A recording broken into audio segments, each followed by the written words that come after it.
যে আপনারা এখানে কি জন্য আসছেন বা কি বিষয়, এখানে এতগুলো লোকজন আপনারা জড়ো হয়েছেন কেন। পরে ওনারা বলতেছে এখানে আমাদের একটা খেলার টিম ছিল, তো সেখানে আসছি, এখানে কথাবার্তা বলতেছি। পরে বলতেছে আচ্ছা ঠিক আছে, তাহলে আপনারা একটু এদিকে আসেন, একজন আপনাদের সাথে কথা বলি। এই কথা বলার সাথে সাথে আমাকে ধরবেন কেন, আমাকে ধরবেন কেন, এই কথা বলে পেছনে যারা ওরা অনেক লোক ছিল, পেছনে প্রায় 50+ ছিল লোক।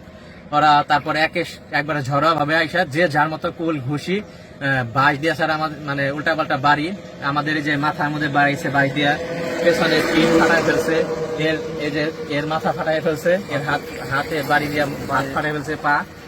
আমাদের আইসি স্যারকেও ইচ্ছা মতো মারছে, আমাদের পিঠ, এগুলো মানে খুব খারাপ অবস্থা। ঠিক আছে, এই হলো এখানকার অবস্থা। মানে আমাদের গাড়ি, পুলিশের যে গাড়ি আছে, গাড়িটাও ভাঙচুর করছে, পুরাই ফেলছে।